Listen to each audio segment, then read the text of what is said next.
ان چیزوں کی مطابقت یہ ایک قسم کا عکس ہوتا ہے۔ صحیح حدیث میں ہے العلماء ورثۃ الانبیاء، علماء کے معنی وہ نہیں ہے جو ہم لیتے ہیں، یہ تو ہم نے بعد میں ایک لفظ بنایا ہے۔ حضور کے زمانے میں علماء کے معنی وہ تھے عرفہ کہتے ہیں، جنہیں ہم آج کل وہ لوگ جو اللہ کو پہچانتے ہیں۔ اس وقت تو کتابوں کا وجود نہیں تھا جو آج کل ہے۔ قرآن شریف میں یہ لفظ آیا ہے، وہ لوگ علماء کہے جاتے تھے جو اللہ کو پہچانتے تھے۔ جو عرفہ ہیں وہ وراثت الانبیاء ہیں، جنہیں انبیاء کے وارث ہوتے ہیں۔ مطلب یہ ہے کہ وہ کچھ اس قسم کا کام کرتے ہیں، ان کے اوپر کچھ انبیاء کا پرتو ہوتا ہے۔ بعض اصول جو انبیاء کے ساتھ ہوتے ہیں اپنے اپنے دائرے کے اندر ان کے ساتھ بھی ہوتے ہیں۔ اس کے معنی یہ نہیں کہ دونوں برابر ہیں، ولی نبی کے برابر نہیں ہو سکتا، لیکن کچھ مشابہت بھی ہے، کچھ پرتو بھی ہے۔ حاضرین میں سے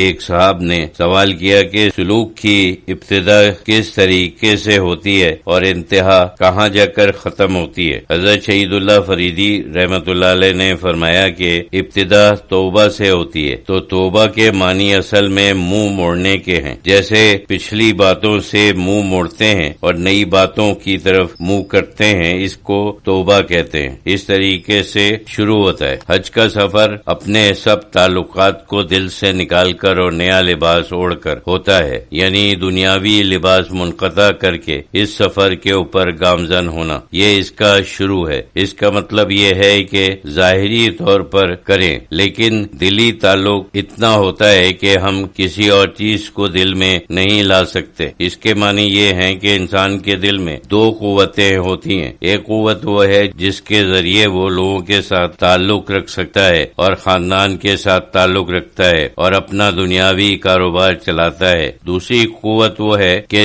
وہ اس سے بالکل الگ ہو کر اللہ تعالیٰ کا مراقبہ کر سکتا ہے، اللہ تعالیٰ کے خیال میں محو ہو سکتا ہے۔ اس وقت یہ تعلقات اور دوسری قوت بالکل جیسے ناپید ہو گئی ہو۔ پچھلی قوت بہت زبردست ہے، اتنی زبردست کہ اکثر لوگ تو اللہ کا خیال اپنے دل میں قائم ہی نہیں کر سکتے یا صرف چند سیکنڈ کے لیے قائم کر سکتے ہیں۔ اس کی قوت کم کر کے یہ قوت بڑھانا ایک باقاعدہ کام ہے۔ شروع میں انسان کو اس کو زیادہ کمزور کرنے کی فکر میں رہنا چاہیے اور پھر اوپر والی قوت کو مضبوط کرنے کی کوشش کرنی چاہیے۔ ہم محدود ہیں، اس لیے ہماری ایک ابتدا ہوتی ہے، لیکن اللہ تعالیٰ لامحدود ہے، اس وجہ سے ان کی تو کوئی انتہا نہیں ہے۔ اس طرح کیونکہ اللہ تک پہنچنے کا سلسلہ ہے، اس وجہ سے ہم بیان نہیں کر سکتے کہ اس کی کوئی حد ہے یا کوئی انتہا ہے، لامحدود ہے۔ اس وجہ سے ترقی بھی لامحدود ہے۔ آسان الفاظ میں کہا جا سکتا ہے کہ اس کا مقصد یہ ہے کہ انسان کا ارادہ، اس کی نیت اور اس کی خواہش اللہ تعالیٰ کے ارادے، خواہش اور خوشی کے اتنے قریب ہو جائے تو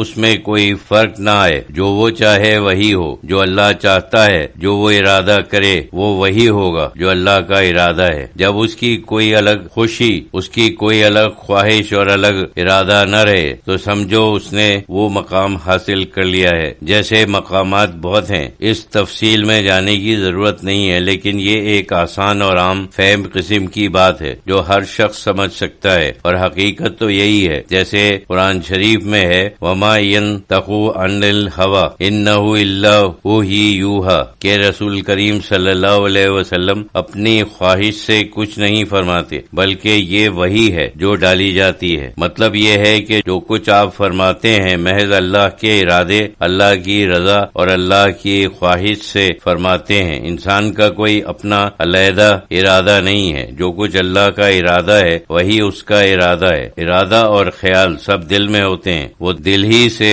ہمارے سارے افعال نکلتے ہیں۔ ہم اسی وقت کوئی کام کرتے ہیں جب پہلے اسے دل میں طے کرتے ہیں۔ جب دل اللہ کے ارادے سے اتنا مطابق ہے کہ سوائے اللہ کے ارادے کے اور اس دل میں کچھ آتا ہی نہیں ہے، تو پھر ہمارا جو کام ہوگا اور جو خیال ہوگا وہ اللہ کی مرضی کے مطابق ہوگا۔ یعنی صرف کام نہیں بلکہ خیال بھی بہت بڑا مقام ہے، کوئی معمولی مقام نہیں ہے۔ ایک صاحب نے سوال کیا کہ سفلی طاقت کو گھٹا کر نوری طاقت کو بڑھانے کا کیا طریقہ ہے؟ حضرت شہید اللہ فریدی رحمۃ اللہ علیہ نے فرمایا کہ صوفیوں کے ہاں جو مجاہدہ ہوتا ہے اس سے ہوتا ہے،